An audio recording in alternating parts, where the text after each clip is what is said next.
Welcome into the PFF NFL Daily. It's our weekly instant reaction. It's week 9 in the NFL, Sam. So let's get right to it.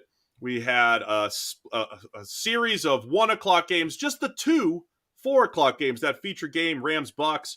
And, as always, some fun stuff to discuss here in week 9. Yeah, leaving aside for a minute, what the hell is with that? An 8-2 split in the early versus late game window on a Sunday? We probably could have done a little bit better than that.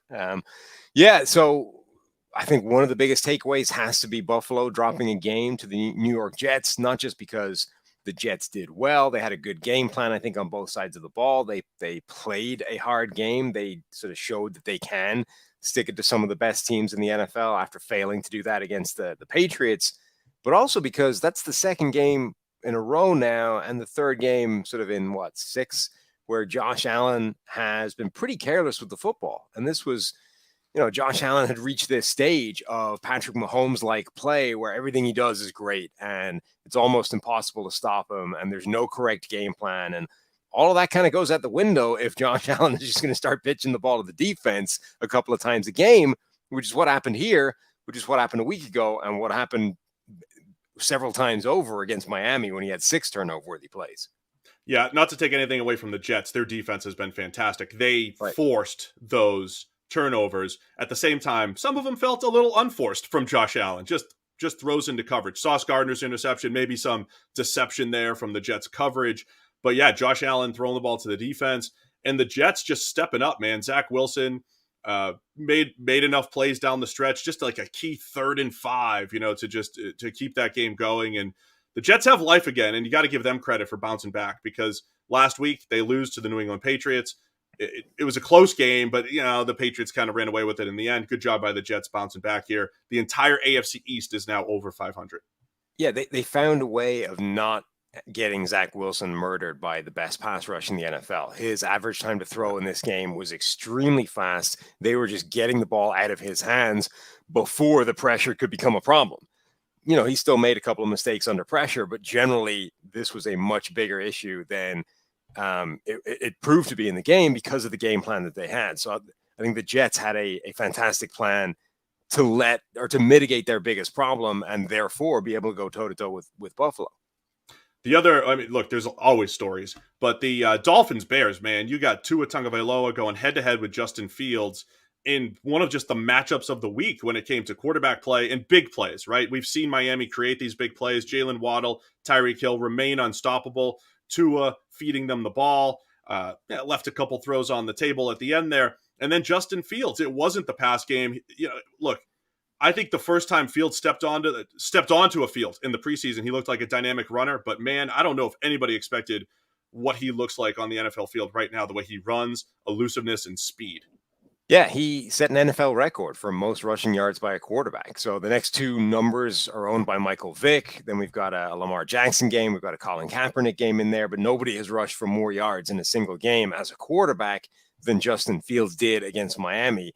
That it's incredible how dynamic he is as a rusher, and he kept keeping the Bears in this game by those big plays with his legs. One in particular was an absolutely crazy run that was very Lamar Jackson-like, where he, gets out of some trouble, sort of fakes to open himself up a little bit of window, and then just guys start bouncing off him. 3, maybe 4 tacklers just lying in his wake as he runs down the sideline for a big play.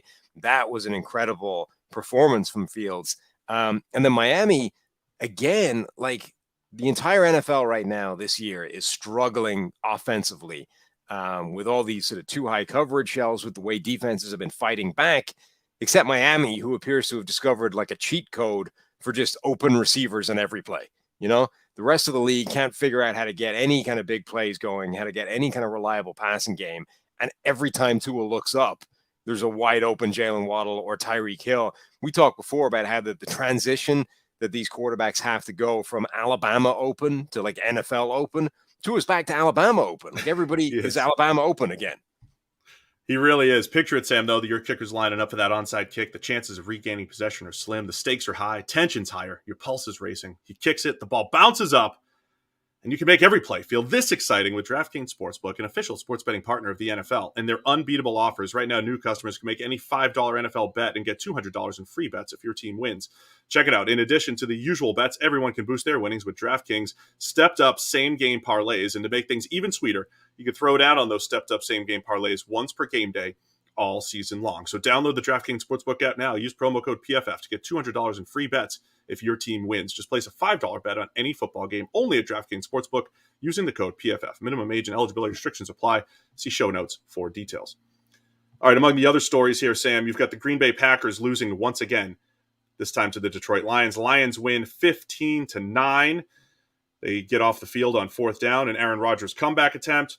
And on the other end, the other old quarterback, Tom Brady, actually did make the comeback. 16-13, the Bucs win against the Rams after a game where neither offense could do anything. That was your key marquee game in the 4:00 window. Yeah. So the sort of three big NFC powerhouses, they're all struggling this year: Green Bay, Tampa Bay, the Los Angeles Rams. I mean, the takeaway, I think, this weekend is that all three of them stink. Like, one of them had to win effectively because they were playing each other, but all three of them looked awful. Rodgers, the dude is trying to make something happen with no receivers. Like, play number one, rookie Romeo Doubs goes down injured, and he's out of the game, and maybe for a while, given the pain that he looked to be in. Sammy Watkins is just never in the right place at the right time. That final interception was like another case of Watkins running the wrong route or making an adjustment to a route that shouldn't be done given the way that his release was off the line. So Rodgers just pitching interceptions left, right, and center, not able to get anything done against the Lions.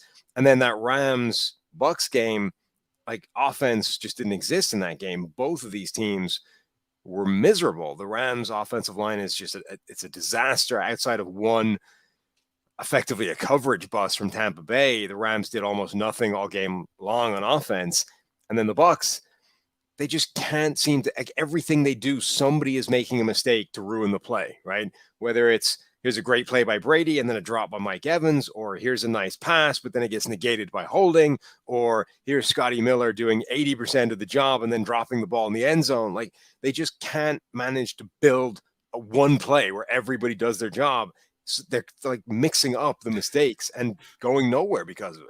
That's really been the entire Bucs season until that final drive. They go down the field with no timeouts, needing a touchdown, and they get it. So for at least a drive, a little bit old school Tom Brady, the Bucs move to 4-5, first place in the NFC South now at 4-5, because the Atlanta Falcons lose to the Los Angeles Chargers. Chargers have been down 10 for 4 straight games. They're setting records, just weird records this season for the Chargers, but they're still winning games, still 5-3. So they're hanging tough in the AFC West. Among the other things, the Jaguars get a win, 27-20 over the Raiders, and the Bengals bounce back at 42-21 over the Panthers. Mentioned the Bengals being a roller coaster ride, but they bounced back strong after that dud on Monday Night Football. Yeah, this was a strange game because the Bengals ran exactly the game plan that we thought they would run going into this game, which is, hey, last week was a little bit embarrassing. We didn't have the passing game we expected without Jamar Chase. We need to get the run game going. We need to get Joe Mixon involved in the game. And it's like, all right, well, that feels a little bit dangerous going up against the Panthers, who had the number one run defense in the NFL before last week. Well, but they did exactly that, and the Panthers had zero answer for Joe Mixon and that run game. Mixon had 5 touchdowns between rushing and receiving. They couldn't stop the run game all day. It got out of hand very early, and that led to P.J. Walker having to push, and then pushing for P.J. Walker apparently means pitching the ball to the defense. So he gets benched, having gone nowhere. Baker Mayfield comes back in, and that doesn't lead a comeback, but at least gets some kind of offense going and makes the score look a little bit prettier than it was when it was 35-0 at halftime. All right, 2 other teams to touch on quickly. The unexpected NFC powerhouses, the Minnesota Vikings moving to 7-1, and the Seattle Seahawks moving to 6-3. They're going to be facing the Bucs next week in Germany, but tough games for both. The Vikings, incredible fourth quarter to make the comeback against the Commanders, and the Seahawks, they fought pick 6 by Geno, but he just takes over in the fourth quarter along with him and Kenneth Walker. Yeah, I mean, I think the Seahawks still looked good. Like, that offense put up some points. They did a lot of good. The one sort of really bad play by Geno, the interception to Zaven Collins, it's one of those ones where you can see why that happens sometimes. It's bad, but it doesn't take away from what Geno is doing, which is still playing at a really high level at quarterback. The Vikings game, though, I think was another game for them where you kind of see why people aren't talking about them like the 7-1 team that they are, right? There's a reason they're not being talked about as one of the best teams in the NFL, along with, Philadelphia, Kansas City, Buffalo before today.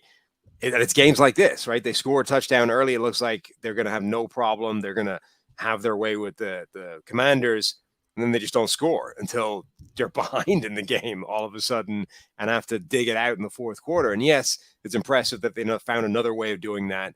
And at some point, just the cumulative effect of being able to win all those games that you shouldn't have is impressive. But you've got to be able to win a game like that much more comfortably than that if you're going to be seen as a true contender. Commanders remain tough, though, and I got to hand it to the Vikings. I think the way they battled in the fourth quarter and the way they've played at the end of games is boding well for them as they go forward. And in their defense, the Washington's touchdown happened because an official took out the safety. That's a little hard to budget for.